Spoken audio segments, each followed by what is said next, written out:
If you've survived narcissistic abuse, you know exactly why you'd rather spend Friday night alone than at that party everyone's been talking about. What most people don't understand is that your silence isn't weakness, it's recovery. Let's talk about what really happens to empaths after narcissistic abuse and why isolation becomes their safest choice. Number 1, your energy got stolen, not just used. After narcissistic abuse, empaths don't just feel tired, they feel empty. For months or years, you gave everything while someone took without ever refilling your tank. Every conversation was one-sided. Every crisis was yours to solve. Every emotion was yours to manage, including theirs. Now your nervous system recognizes that other people equal danger. Your body learned that social interaction means losing pieces of yourself you can't get back. So when someone invites you out, your brain doesn't think fun, it thinks threat. Going silent isn't antisocial behavior. It's your system finally protecting what little you have left. Number 2, you're done performing. Here's what nobody tells you about surviving a narcissist. You became an actor in your own life. You learned to smile when you wanted to scream. You mastered saying, "I'm fine," when you were breaking. You performed stability while chaos rained down behind closed doors. Empaths leave narcissistic relationships exhausted from pretending. The thought of small talk at social gatherings feels impossible because you can't fake it anymore. You can't laugh at jokes that aren't funny or act interested in conversations that feel meaningless. Staying home means you finally get to drop the mask. Your silence is the first honest thing you've done in years. Number 3, your trust meter is completely broken. After narcissistic abuse, empaths face a cruel reality. The person who hurt you most was someone you trusted completely. They knew your fears, your dreams, your weaknesses, and they used every single one against you. That betrayal doesn't just hurt.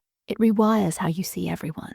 Now you analyze every word someone says. You look for hidden meanings in text messages. You question why that coworker is suddenly being nice. Your brain is scanning for danger constantly because the last time you trusted your judgment, you ended up in hell. Staying home isn't paranoia. It's your mind saying, "We're not doing that again," while it rebuilds its ability to trust, starting with trusting yourself. Number 4, noise became violence. Empaths process everything deeply, and narcissistic abuse turns up that sensitivity to unbearable levels. During the relationship, you dealt with constant chaos, yelling, silent treatments, sudden mood shifts, unpredictable reactions. Your nervous system stayed in fight or flight mode for so long that now even normal sounds feel aggressive. A crowded restaurant sounds like an assault. Multiple conversations happening at once feel overwhelming. Someone's laughter sounds too loud. Music is too much. Your system is so overloaded that silence becomes medicine. Home is where you control the volume of your environment. Each quiet moment helps your frayed nerves remember what peace actually feels like. Number 5, you're detoxing from chaos. Narcissistic relationships run on drama. There's always a crisis, always an emergency, always something demanding your immediate attention. Empaths become addicted to this intensity without realizing it. Your body got used to adrenaline and cortisol flooding your system daily. When you finally leave, your body goes through withdrawal. Real peace feels boring or even wrong. Your system expects the other shoe to drop because calm never lasted before. Staying home and going silent is how you teach your body that boring is actually beautiful. You're rewiring your brain to understand that nothing happening is not a warning sign. It's recovery. This detox period isn't optional, it's essential. Number 6, people want your story, not your healing. Once you're out, people suddenly want to know everything. They ask questions that feel more like entertainment than concern. They want the dramatic details, but disappear when you need actual support. Empaths recognize this quickly, and it stings. You realize most people can't handle the real conversation. They want the highlight reel of your trauma, not the messy reality of your recovery. They'll listen for 5 minutes, but get uncomfortable when you're still processing 6 months later. Going silent protects you from becoming a story people tell at dinner parties. Your healing is not content for someone else's social life. Number 7, you lost your identity. Narcissistic abuse doesn't just hurt you, it erases you. You spent so long managing someone else's emotions, meeting their needs, walking on eggshells around their moods, that you forgot who you actually are. Your opinions became dangerous. Your preferences didn't matter. Your personality got edited down to whatever kept the peace.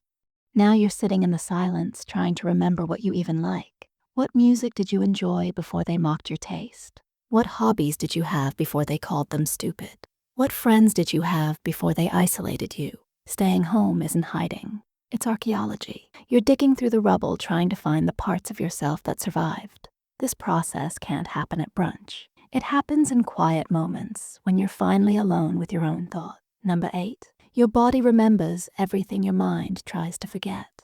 Empaths carry trauma in their bodies. Your muscles remember the tension. Your stomach remembers the anxiety. Your chest remembers the panic. Even after you've mentally processed what happened, your body is still holding the score. Social situations trigger physical responses you can't control. Someone raises their voice slightly, and your heart races. A person stands too close, and your breathing gets shallow. Someone's tone shifts, and your hands start shaking. These aren't overreactions. They're trauma responses. Staying home means your body gets to rest without constantly preparing for attack. Each quiet day helps your physical self understand that the war is actually over. Number 9, you're protecting others from your darkness. Here's something empaths don't talk about enough. After narcissistic abuse, you're angry, not just sad or hurt, furious. You're angry at what was done to you, angry at yourself for staying, angry at people who didn't help, angry at how long recovery takes. This anger is healthy and necessary, but it's also intense. You don't want to unleash it on innocent people who happen to ask the wrong question.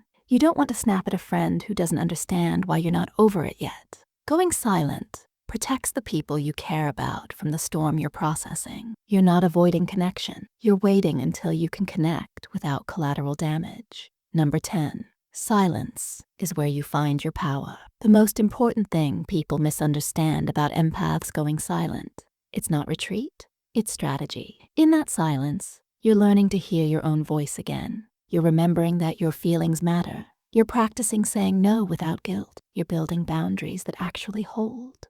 Narcissistic abuse taught you that your voice didn't matter, that your needs were inconvenient, that speaking up caused problems. Now silence is teaching you the opposite. In the quiet, you're discovering that your thoughts have value. Your opinions make sense. Your boundaries are reasonable. This isn't isolation. It's preparation. You're getting ready to enter the world as the full version of yourself, not the edited copy someone else preferred. If this video described your experience, you're not alone and you're not broken. Recovery from narcissistic abuse takes time, and that's okay. Your silence is part of your healing, not evidence that something's wrong with you. Hit that subscribe button if you want more content about healing from narcissistic abuse. Drop a like if anything in this video resonated with you. And here's a question for the comments. Which of these signs hit hardest for you? Was it the broken trust, the need for silence, or something else entirely? Share your experience below. This community understands, and your story might be exactly what someone else needs to hear today. Remember, going silent doesn't mean giving up. Sometimes the strongest thing you can do is step back and heal.